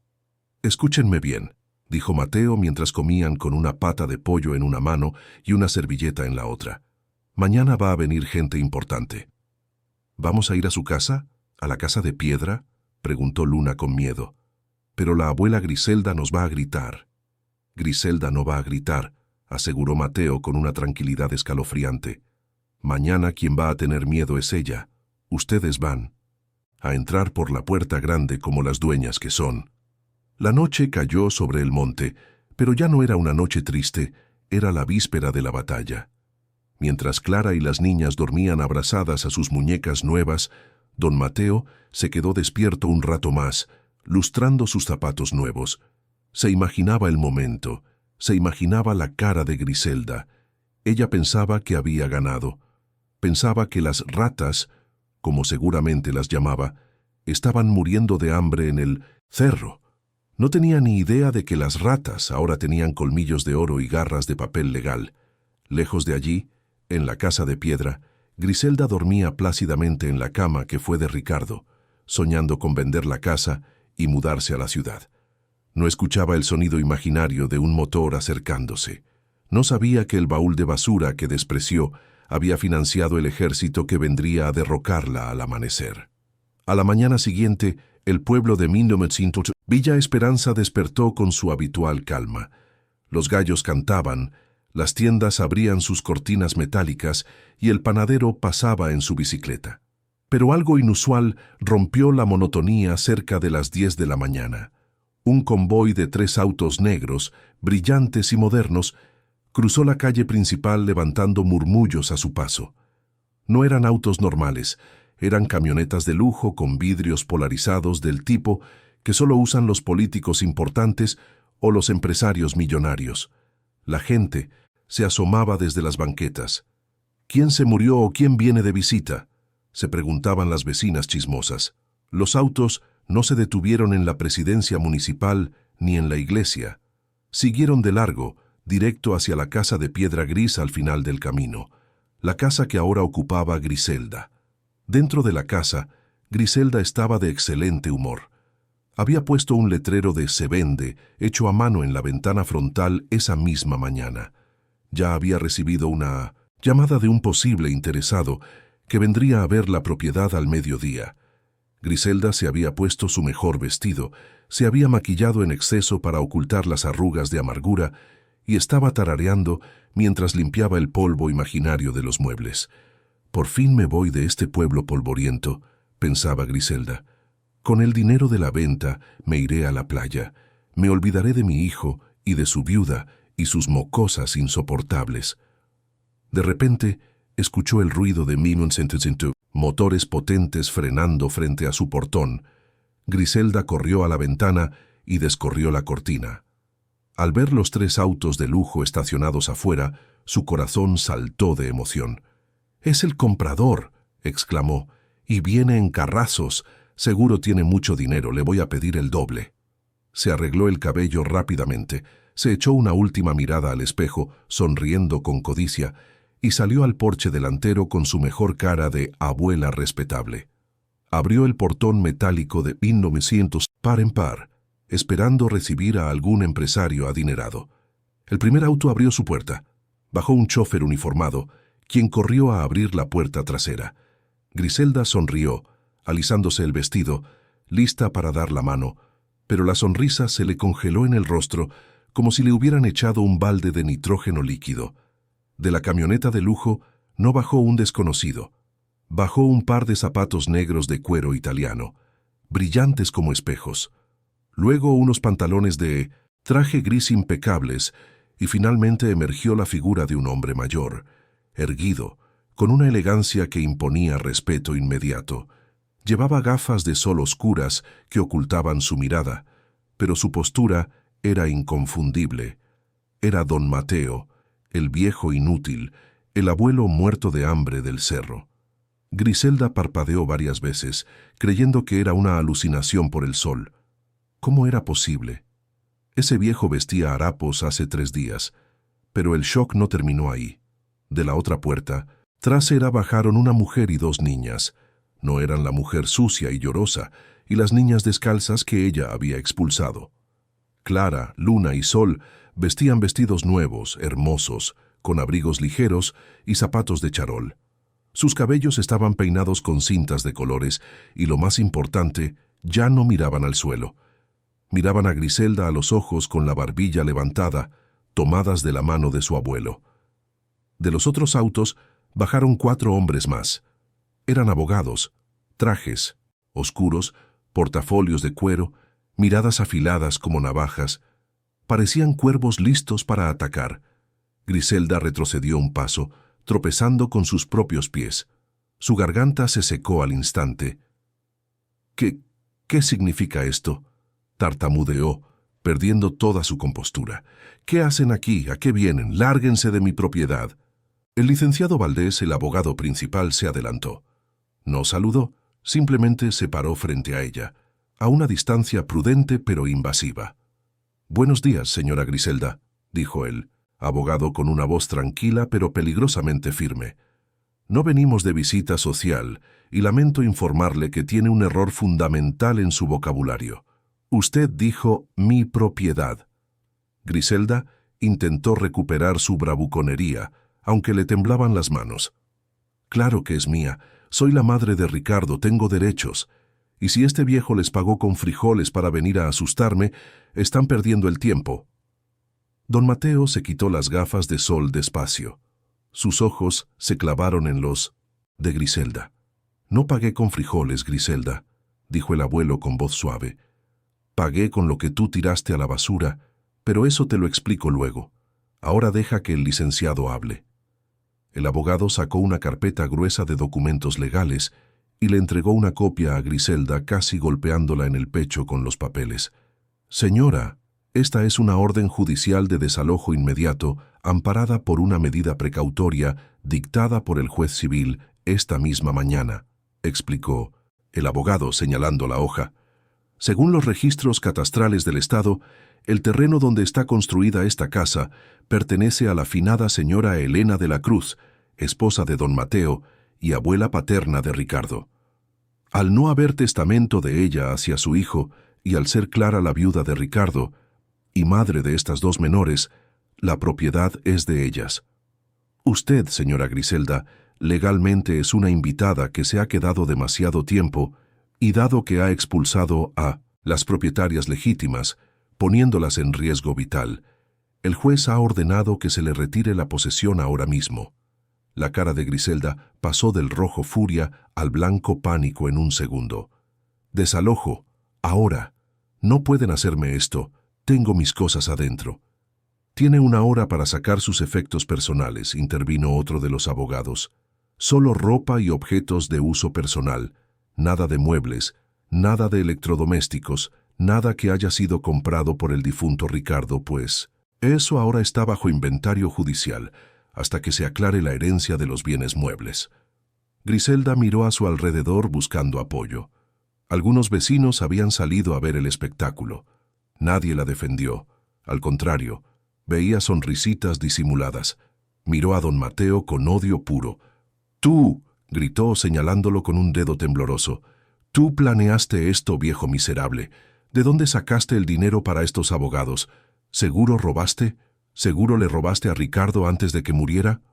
Clara dio un paso al frente, soltándose de la mano de su padre. Era pequeña, pero en ese momento parecía gigante.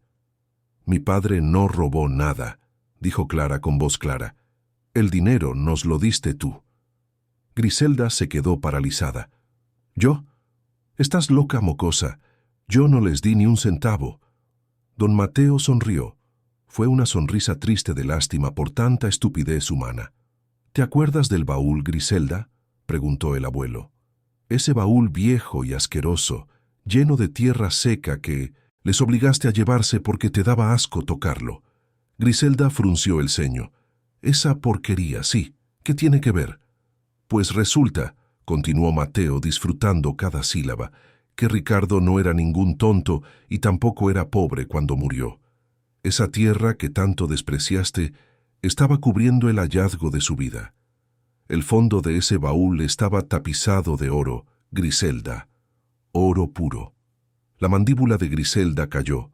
Sus ojos se desorbitaron. «¡Oro!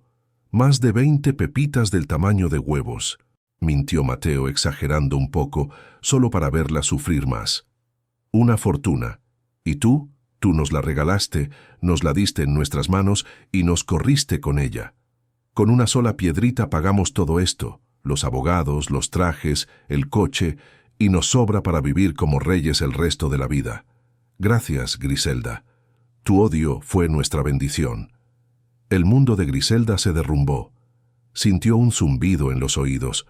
Se acordó del peso del baúl. Se acordó de cómo se burló de Clara y las niñas empujando basura.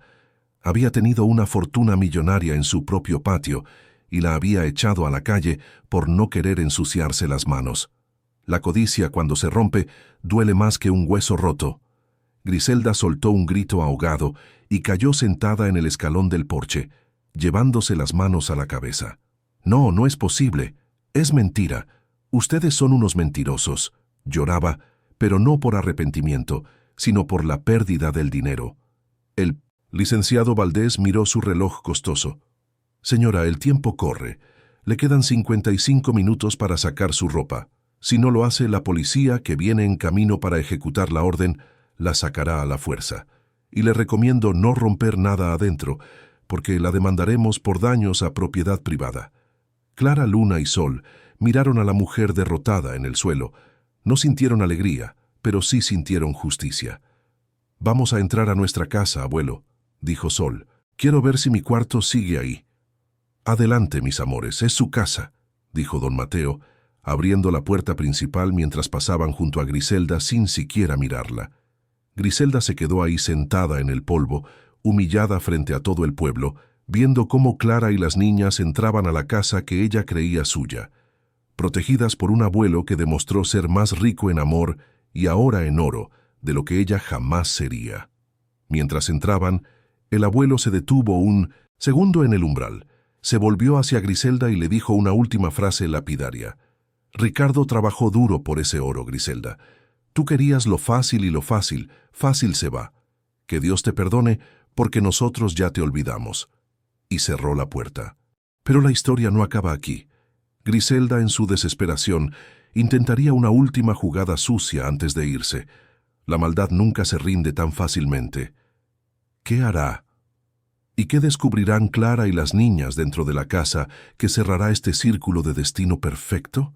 La hora que el abogado le dio a Griselda para desalojar la casa pareció durar una eternidad y al mismo tiempo un suspiro.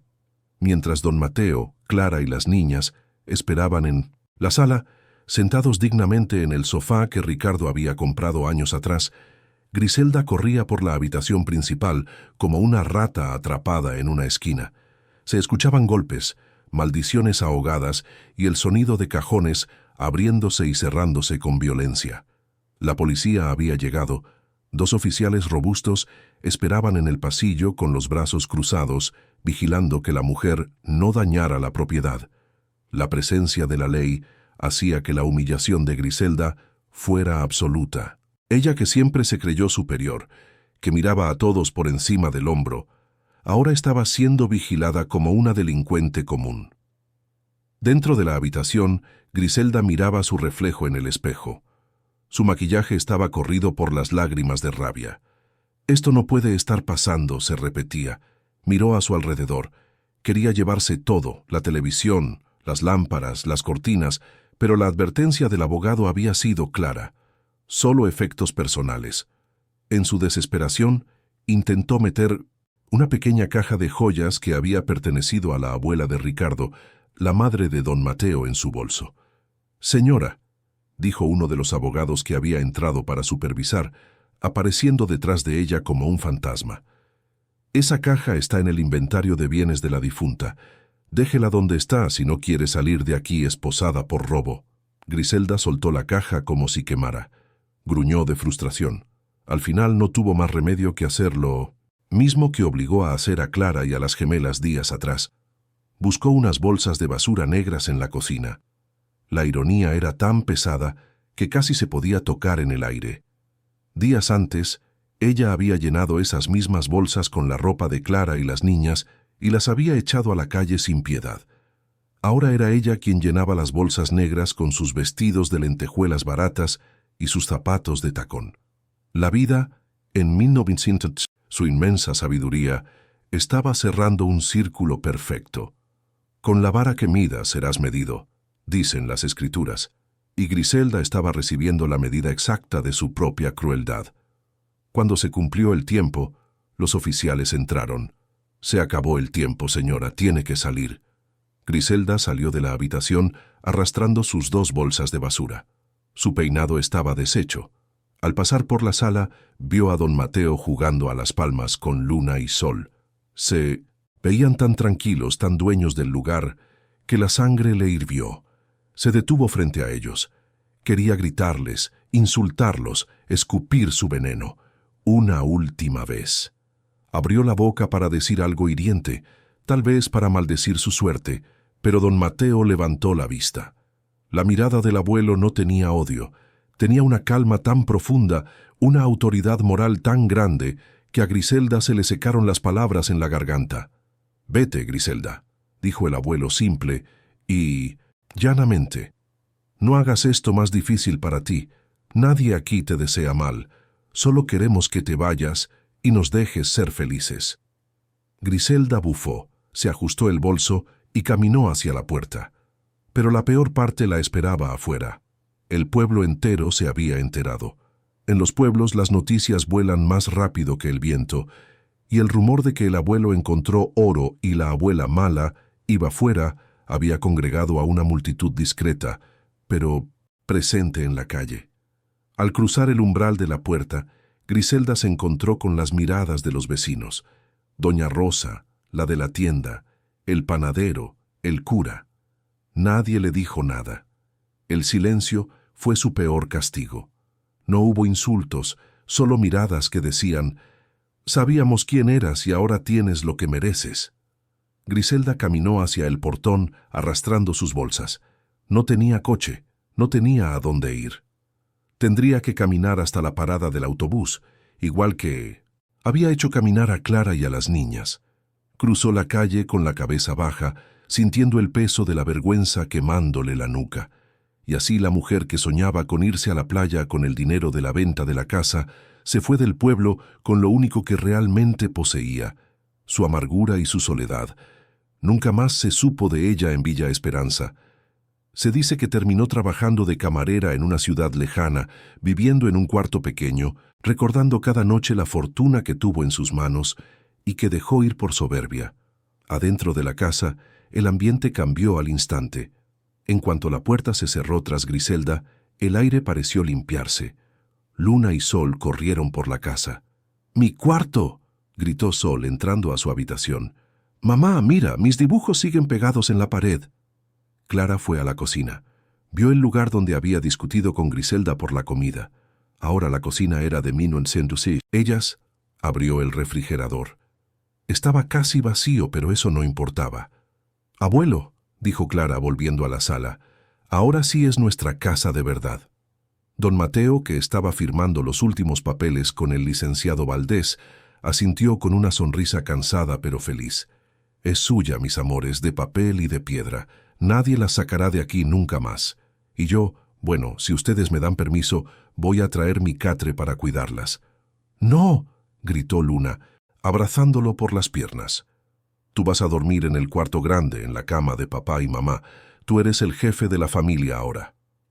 Los abogados se despidieron con respeto, prometiendo gestionar todo lo referente a la herencia y las cuentas bancarias que se abrirían para asegurar el futuro de Clara y las niñas hasta que fueran mayores de edad. Esa noche no durmieron en el suelo. Don Mateo preparó una cena sencilla, pero deliciosa en la cocina de gas. Clara y las niñas se bañaron con agua caliente en una ducha de verdad y al momento de dormir, el abuelo las arropó en sus propias camas. Pero antes de apagar la luz, Clara sacó algo de su bolsillo. Era la foto arrugada de Ricardo. La puso sobre la mesita de noche.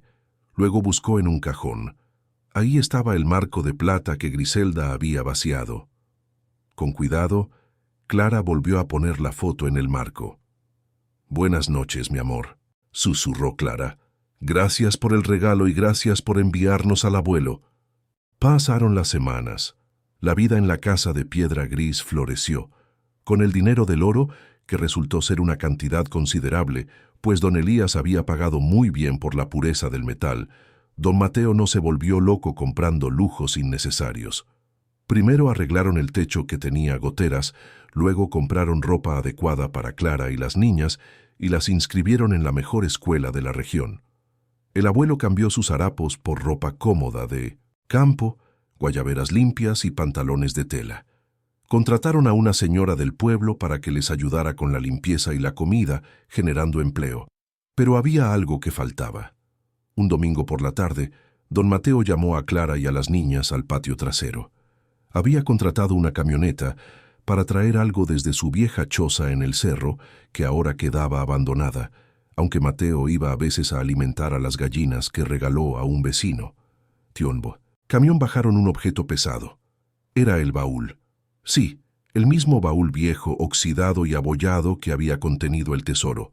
Algunos dirían que era un trasto viejo que debía ir a la basura, que era un recuerdo feo de los días de dolor. De hecho, un vecino le sugirió a don Mateo: «Oiga, don Mateo, tire esa chatarra, se ve fea en una casa tan bonita». Pero don Mateo negó con la cabeza. «Esta chatarra salvó a mi familia», dijo el abuelo. «Esta chatarra nos enseñó que la bendición de Dios viene a veces disfrazada de prueba. No la vamos a tirar, la vamos a honrar». Clara, Luna y Sol trajeron lija y pintura. Durante 2 días, abuelo, hija y nietas trabajaron en el baúl. Lijaron el óxido con paciencia, limpiaron el metal hasta dejarlo liso y luego tomaron una decisión audaz. Lo pintaron de color dorado brillante. No era oro real, era pintura, pero brillaba bajo el sol como si fuera el metal precioso que una vez cargó. Una vez seca la pintura, don Mateo lo colocó en el lugar más visible de la casa. Justo en el jardín delantero, junto a la entrada principal, lo llenaron con la mejor tierra negra, la misma tierra fértil que Clara quería usar para plantar verduras, y sembraron en ella las flores más hermosas: geranios rojos, margaritas blancas y lluvia de oro. El baúl dorado se convirtió en un símbolo en el pueblo de Villa Esperanza. La gente que pasaba por la carretera se detenía a mirarlo. Veían aquel objeto de trabajo convertido en un vaso de flores, resplandeciendo orgulloso. «¿Por qué tiene ese baúl ahí, don Mateo?», le preguntaban los curiosos. Y don Mateo, sentado en su mecedora en el porche, viendo jugar a sus nietas sanas y felices en el jardín, siempre respondía con la misma historia. Les contaba sobre Ricardo, el padre trabajador. Les contaba sobre la abuela que despreció la basura y les contaba cómo una madre y sus hijas inocentes encontraron la fortuna porque estuvieron dispuestas a ensuciarse las manos para ayudar a su abuelo. «Este baúl», decía Mateo, señalándolo con su bastón, «nos recuerda que nunca debemos juzgar un libro por su portada, ni un regalo por su envoltura. La soberbia de Griselda le hizo ver basura donde había un tesoro. La humildad de Clara y mis nietas les hizo ver una oportunidad de trabajo donde otros veían suciedad, y por eso Dios las premió». Con el tiempo, Luna y Sol crecieron, se convirtieron en mujeres jóvenes, estudiosas y de buen corazón. Nunca les faltó nada, pero don Mateo se aseguró de que nunca se les subiera el dinero a la cabeza. «El dinero es abono, mis amores», les decía. «Sirve para que crezcan las cosas buenas, pero si lo amontonas y no lo usas bien, solo apesta». Ricardo, desde algún lugar del cielo, seguramente miraba esa casa. Veía a su esposa y a sus hijas graduarse. Veía a su suegro envejecer con dignidad y amor, y veía su viejo baúl de campo, ahora lleno de vida y flores, cuidando la entrada de su hogar. Su último viaje a la sierra no fue en vano. Su sacrificio valió la pena. Amigos y amigas de Cuentos de Viuda, esta historia llega a su fin, pero su mensaje se queda en el corazón, especialmente en esta época tan mágica y significativa que es la Navidad. Vivimos en un mundo que a menudo nos empuja a buscar el brillo exterior, el regalo más caro, la apariencia perfecta. Como Griselda, muchas veces corremos detrás de lo que reluce, los coches, las casas, la ropa de marca, y en esa carrera desenfrenada despreciamos lo que parece viejo, humilde o sin valor. Despreciamos la paciencia, el trabajo duro, la bondad silenciosa. Griselda tuvo una fortuna en sus manos y la tiró porque venía cubierta de tierra, porque no era lo que ella esperaba. ¿Cuántas veces En nuestra propia vida, ¿hacemos lo mismo?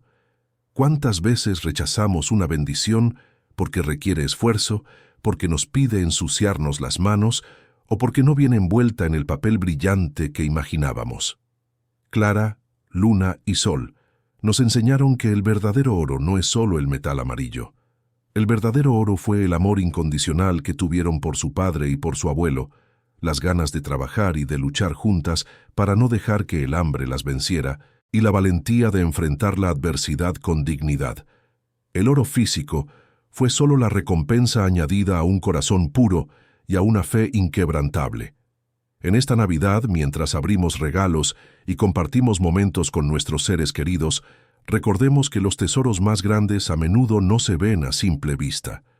Están en la solidaridad, en la compasión, en la mano extendida, en el perdón, en la capacidad de ver la belleza y el valor donde otros solo ven despojo.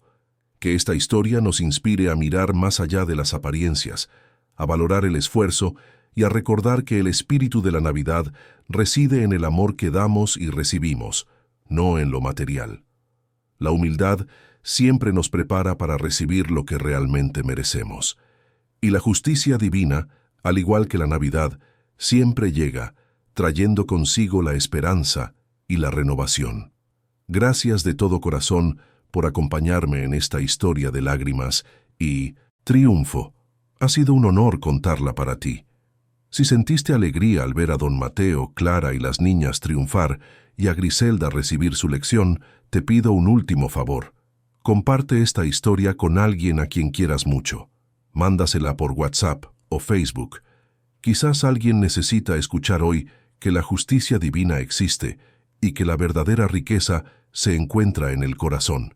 Y no te vayas sin comentar «Victoria» aquí abajo. Si lo escribes, estarás decretando que en tu vida también al final todo saldrá bien. Suscríbete a Cuentos de Viuda y activa la campanita. Mañana te espero con otra historia que te tocará el alma. Que Dios te bendiga mucho en esta Navidad y siempre. Hasta la próxima.